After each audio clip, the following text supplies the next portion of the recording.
Hello, everybody. Welcome to episode 3 of the MPBA Community Podcast. My name is Jack, and today I am having an interview with Hoover, a member of our Discord server. And she's the amazing artist behind the thumbnails, behind the logo of the podcast. And she's an interesting individual that I thought, hey, let's just have an episode with her because why not? So yeah, Hoover, why don't you briefly introduce yourself to the audience and to the listenership of our podcast?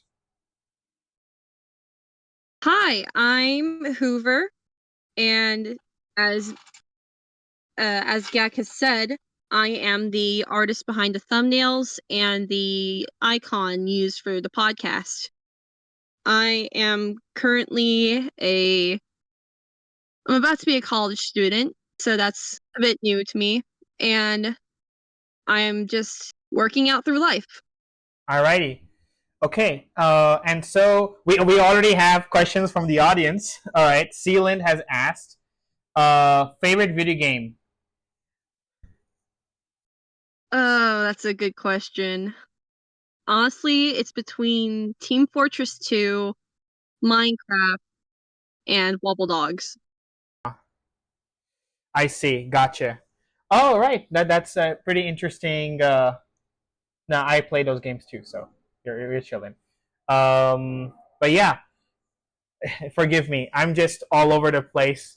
My setup is weird because I can see the weather actively because it's just a big window behind the laptop and they just lightning strike a house and there's a bit of smoke. So I think it'll be fine. But hey, we move. It'll be Fine. fine. It's all good. It seems Yuki from the first episode. If you're a frequent listener, you may know him from that episode. Just type in the text chat. Why do you want to join in? Right now, it's an interview episode of Hoover, and maybe I can record you next if you have time to stick around. All right. So yeah.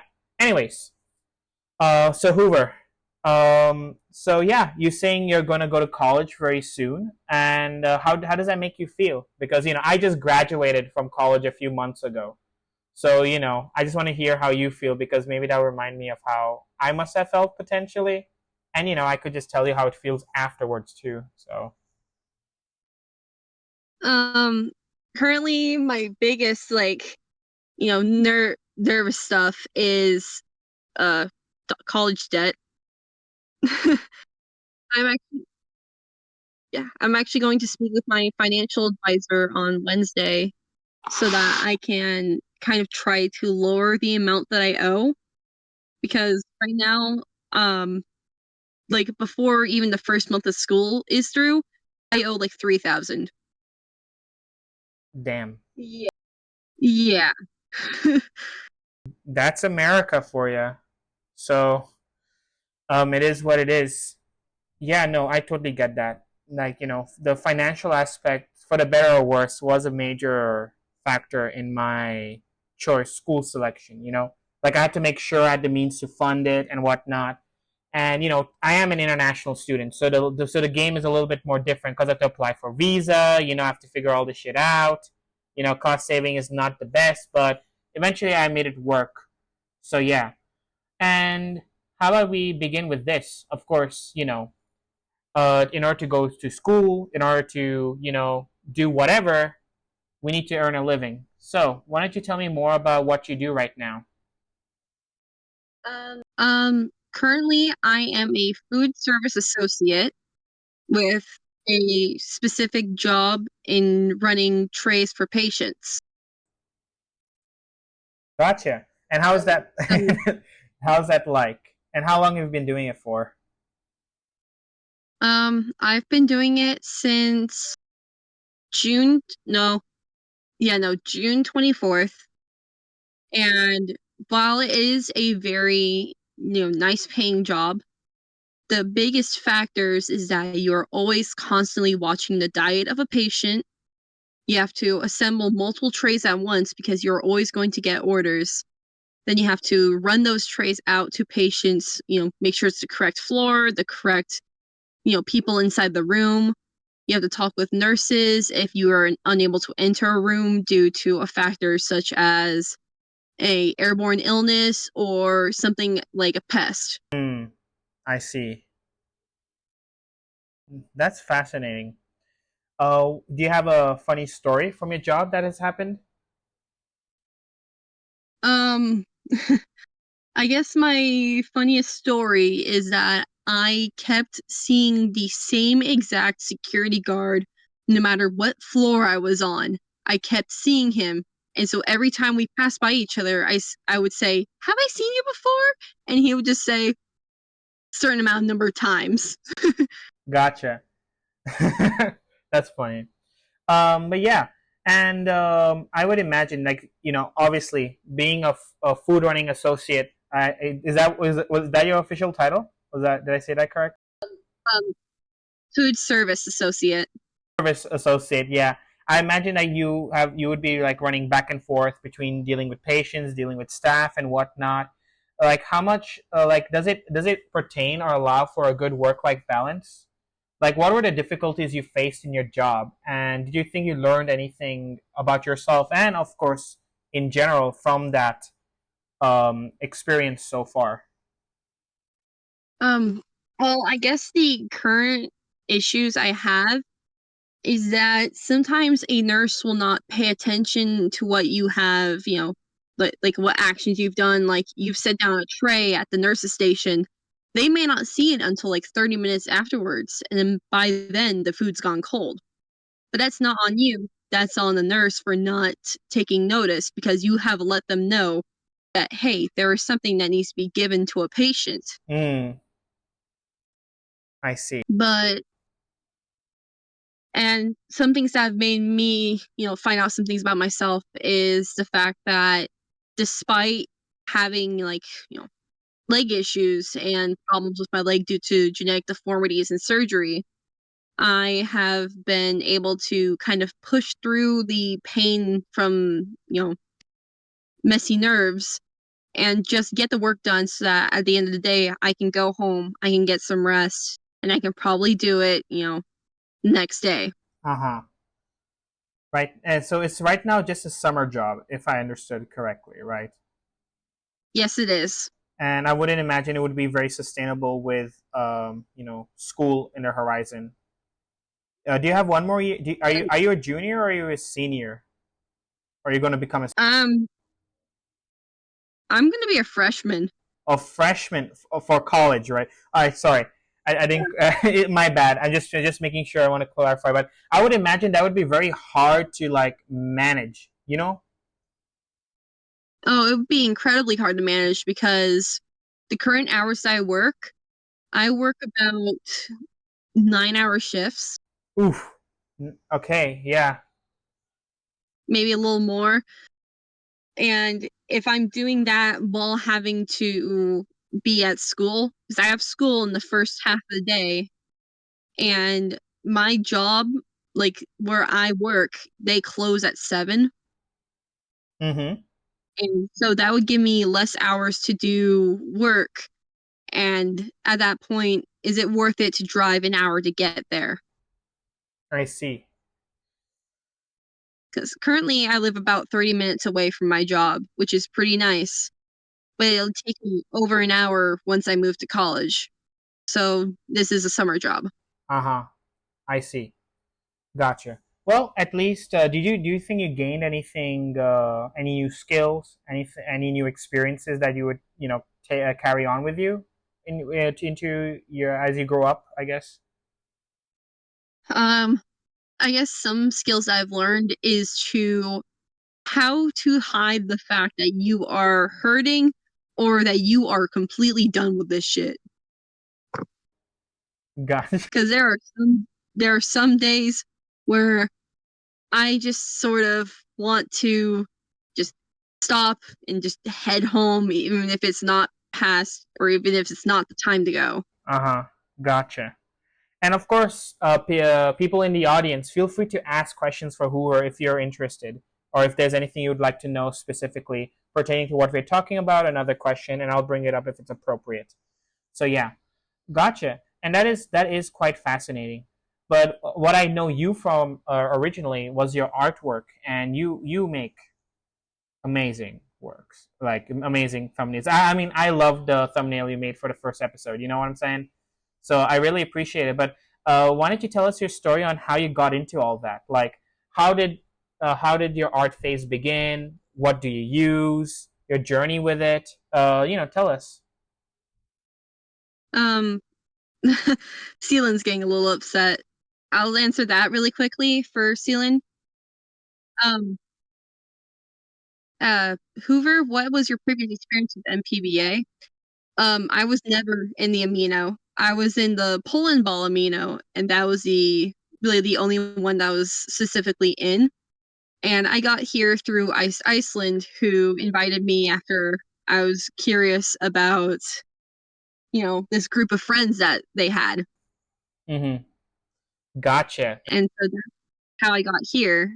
And Sealand, like she answered all that information in detail in the first episode. So when you get a chance, you go back and listen to that.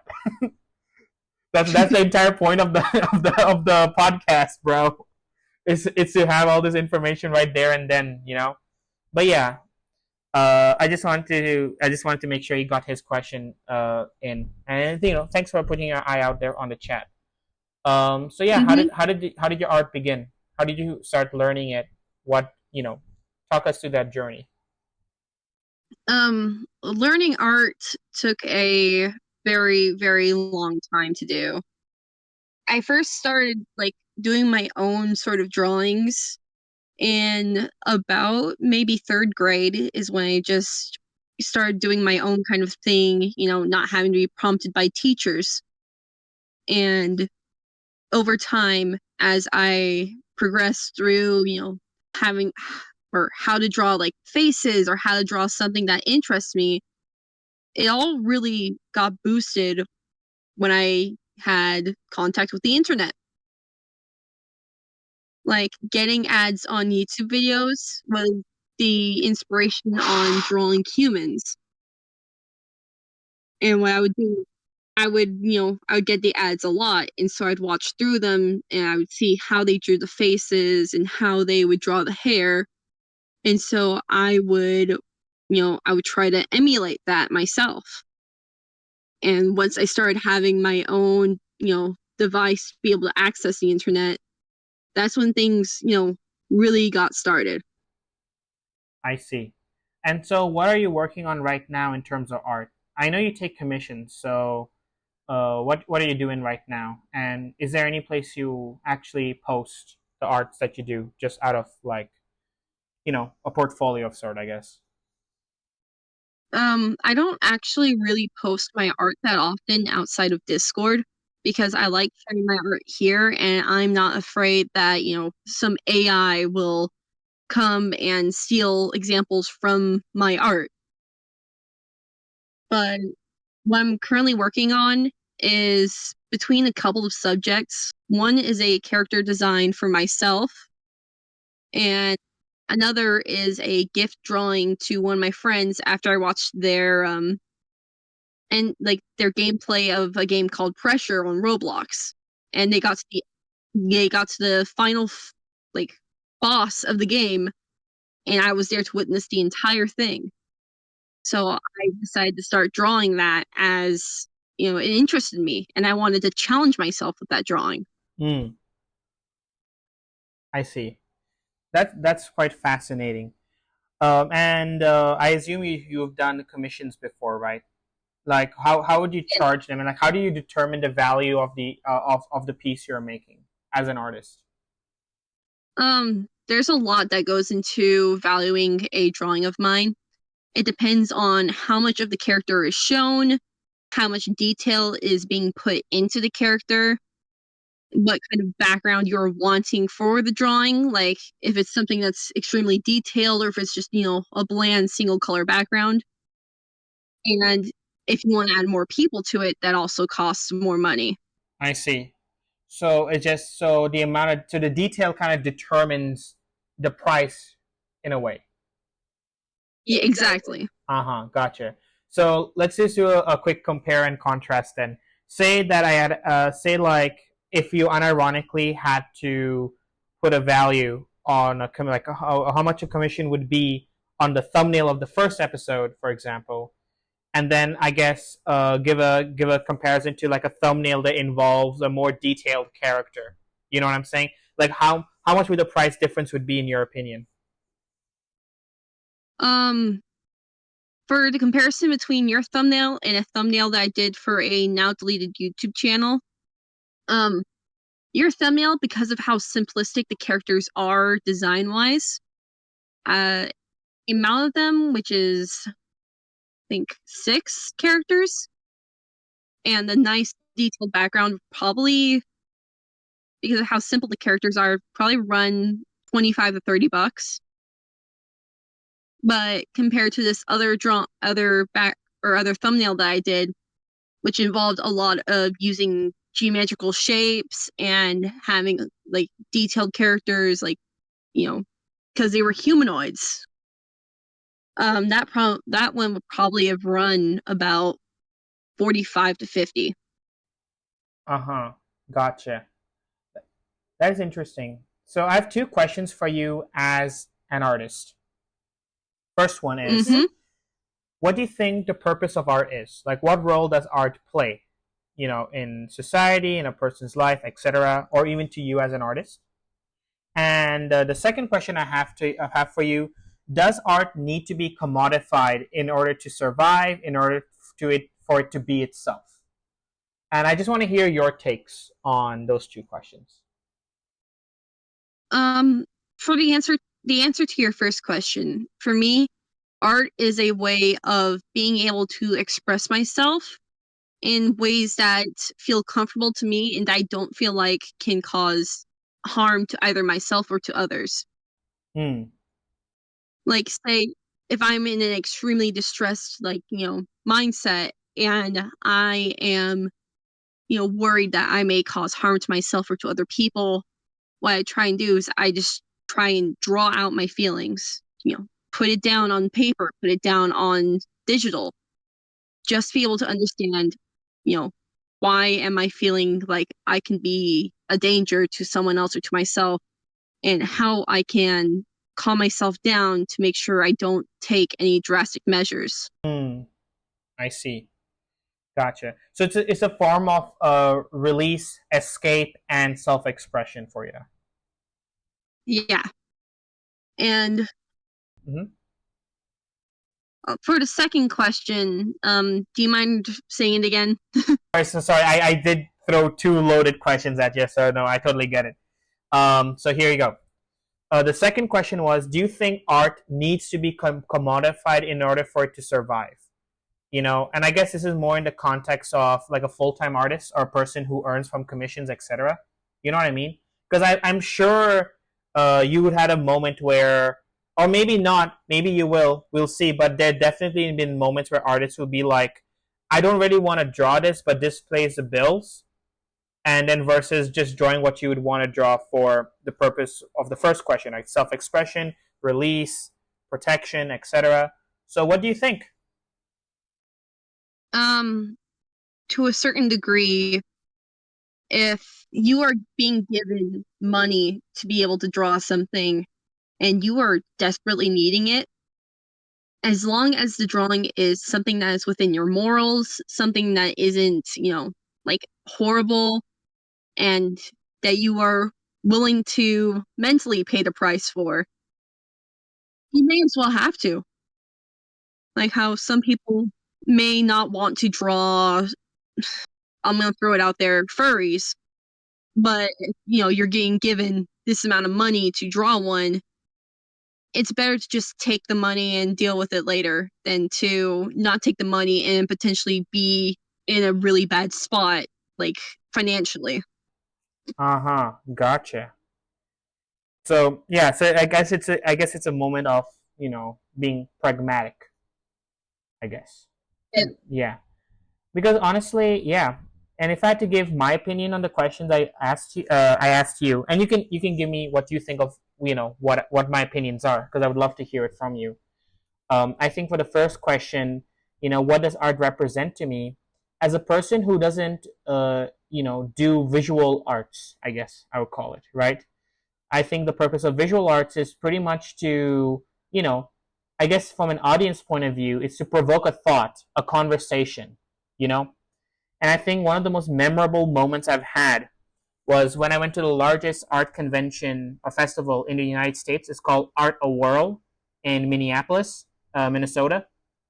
And I entered the studio of this abstract artist, and I was staring at his abstract art, finding these little like monsters like you would see in Galaga or something, and then seeing them hidden all over. And that the longer I stared at the piece, it spoke to me more and more. And then someone, I had like a person was also watching it with me, and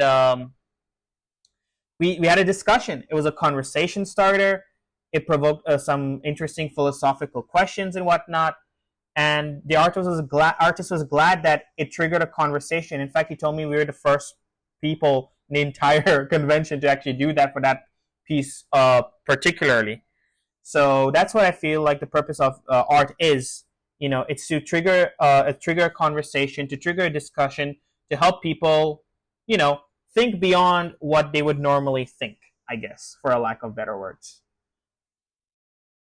I completely agree with that.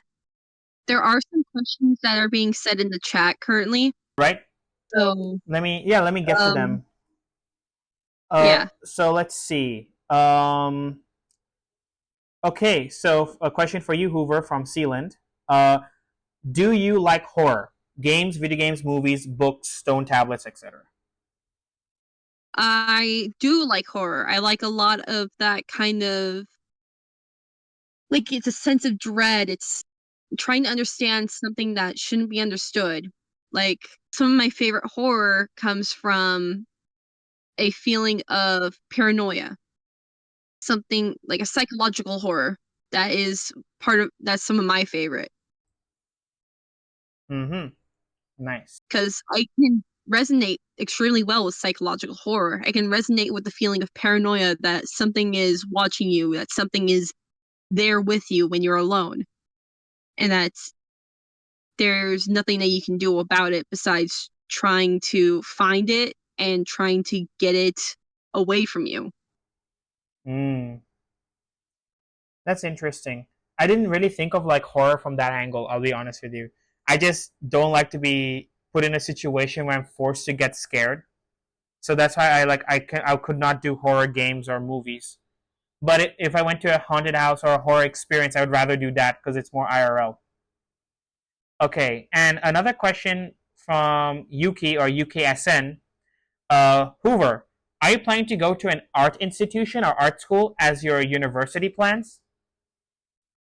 Um, Actually, no. I'm going to be majoring in human health and biology because I plan to be a pediatric oncologist or a childhood cancer doctor. Big up you. That's very ambitious and very doable. I have hope for you. You know what I'm saying? I'm rooting for you. So because I'm often often when people say those things, I just see other people poning on them for no reason. So I have decided to do the opposite because that's what I believe. yeah. The main reason that I'm doing it is because it's in honor of my brother who passed away unfortunately from childhood cancer. So, I'm going to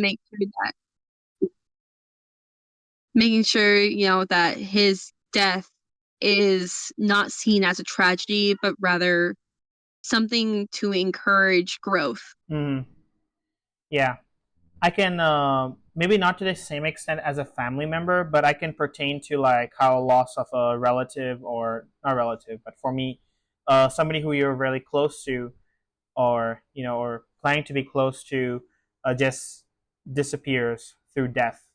For me personally, it was when due to the war in Ukraine, I lost five of my childhood friends, two Ukrainians, three Russians. We grew up in the same neighborhood in Dubai for a long time, and that threw me in turmoil, and I was really confused on what I should do with the fact that I have to confront that five people who cared for me and I care for them no longer exist, which is also a prime motivator of why I'm currently working in a nonprofit called Russians Against War Minnesota, to bring awareness of the very, big geopolitical crisis, but to show the human effects, say, hey, Russians are human too, we can't just focus on one side just because we don't like the other.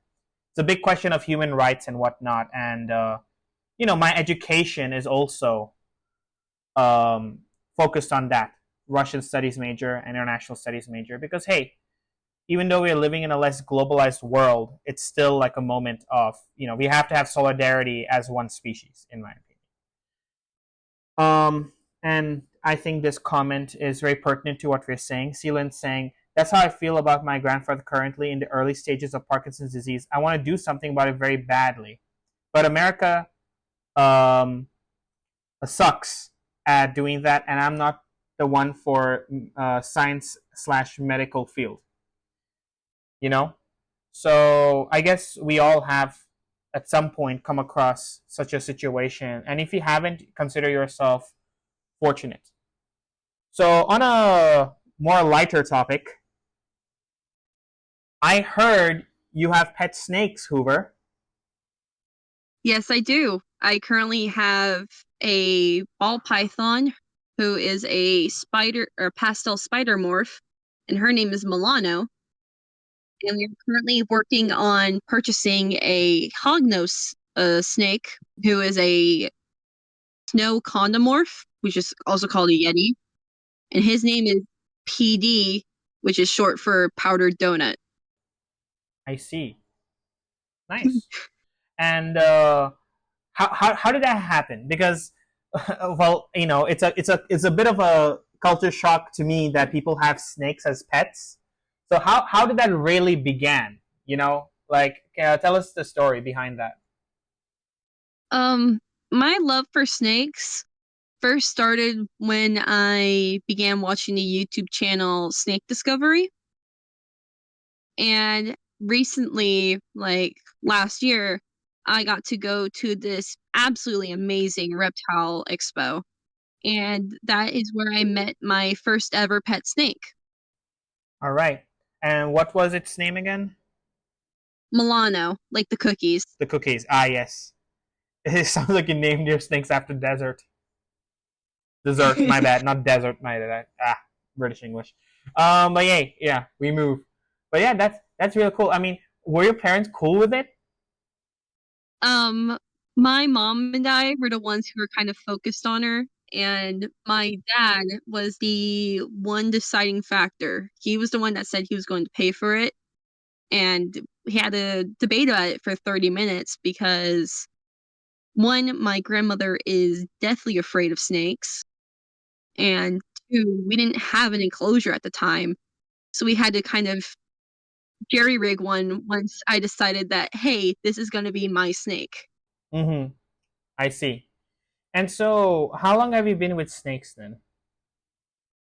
Um, only for about a year now, Uh huh. I see. and my snake, because of one of her specific morphs, which is Spider, she has a disability where she has a what they call spider wobble, which is a issue with their balance. I see. And so it's unable to slither properly as a result. Um, her case is very mild, so she's able to slither pretty well. She gets around just fine. She actually has recently been like no longer showing signs of a wobble, which is pretty good because snakes can either grow out of it or into it. Ooh, wow. But so far, she's been doing great. Yeah, I'm very happy to hear that. Milano was it? Are we talking about Milano? Yes. Yes. All right. That's great. All right. Sealant has a pertinent question. What do you feed your snakes? Um, this isn't pleasant because it's not for everyone, but we currently feed my snake. They are like I think either adult mice or like juvenile rats. And no, they are not live. We buy them frozen and we thaw them out for our snake. Um, I intend to get one. We currently keep the food in a separate bag in a compartment of my, freezer that you open from the top, and so it's not touching any of our food that we're planning to eat. Mm-hmm. Oh, My snake did originally eat live food, but after she started entering shed, she refused to eat, and that took about 3 weeks because it was our first time with her. After 3 weeks, we finally thawed our first mouse and gave it to her, and she took it, like, right off the bat. oh wow, wow. So I hope you have enough to eventually buy a separate fridge for the snake food. By the way, Oh, I've already bought a mini fridge, and once I return home, that's gonna be I was wondering. Yeah, no, that's good. That's you maintain the hygiene, and if you're gonna be in the medical field, that's like a critical thing to know. But like that's so fascinating because I've not really talked to people who own snakes. You know what I mean? Like as unironically as pets.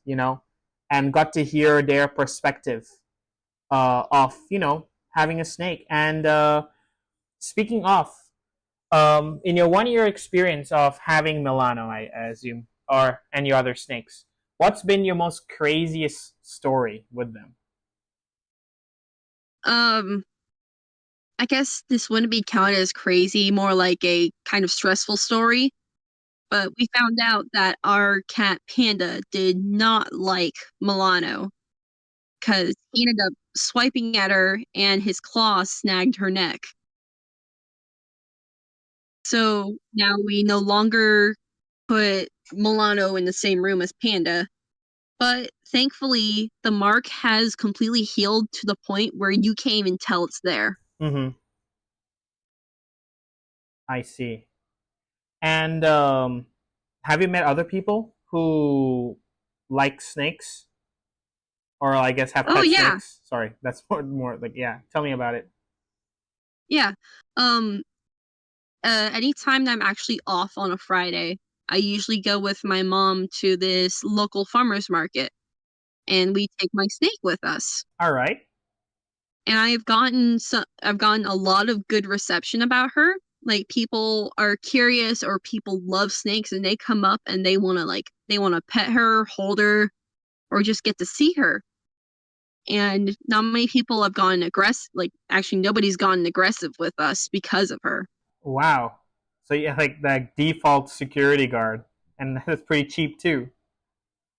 Yeah, if people don't wanna be around, they back off. Yeah, and honestly, again, because people don't are not as educated about snakes, right? So they might just be, oh, it might be poisonous, or it might be like, it'll eat my finger off or whatever. Like these unrealistic, fears. But I mean, I guess from an evolutionary standpoint, we've always been afraid of snakes because they would be the one of the bigger threats to when, if you believe in evolutionary theory, when we were chimpanzees or monkeys or whatnot. So it makes sense. Which is also a fun fact: the reason why dragons are the way they are and why it's a cross-cultural animal, because that's the way how our subconscious views snake historically. You know what I'm saying? So just add some wings and it's a dragon, to be fair. Yep. Like, they do the same thing with, like, lizards. People can be afraid of lizards. Yeah, that's true. That's true. Uh-huh. Like my mom was really scared of snakes. Like she would not allow it if I bought a snake plushie because it'll just scare her randomly. You know what I mean? Mhm. So whatnot. So Sealand has a question for you. Do you like frogs, toads, and other little critters like spiders and caterpillars? Um, I actually have 4 poison dart frogs. Yep, they are Dendrobate tinctorius azurus, Hmm. which is the blue poison dart frog. Though because of their diet in captivity, they are no longer poisonous, so you can touch them. Oh, okay.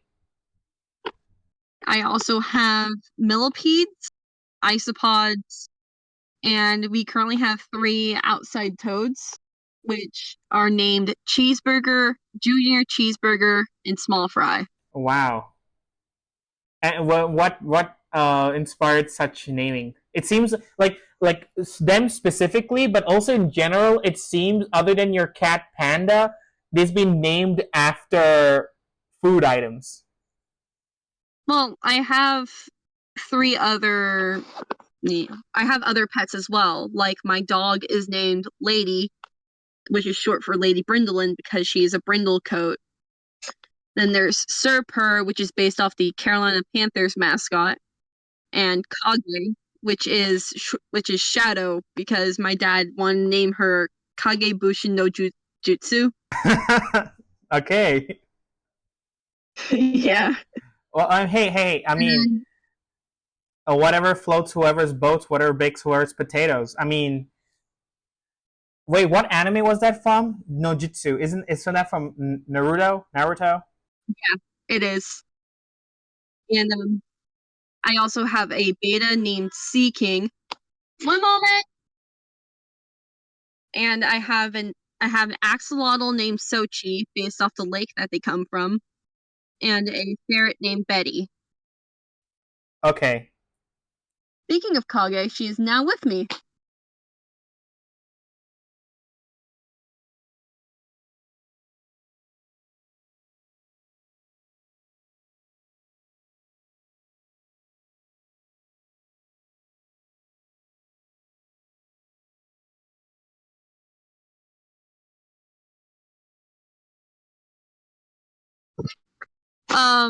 One biome to represent my pets. Definitely, sparse woodland. Hmm. Forest woodland. Honestly, that Forest. checks out. That checks out big time. Okay, Celine is wondering in terms of Minecraft biome. um, Minecraft biomes, definitely, flower forest. Gotcha. Flower forest then. Well then. Okay, Hoover, it's been an absolute pleasure having you over for this episode. And introducing yourself and talking about your work experience, your art, life as artists, and and most importantly and most fascinatingly, snakes. You know, so I really appreciate that. And so thank you for hopping on this episode of the MPBA podcast and live hosting by MPBA Radio. Thank you to our audience. Sorry, yeah. I just said, of course. Yeah, my bad. Yes. Thank you to our audience, Manon, Sealand, and UKSN or Yuki, um, for being good audience members and asking questions, especially Sealand. And yeah, so to the viewership and the podcast, I hope you have a good rest of your day, and so you guys as well. Bye.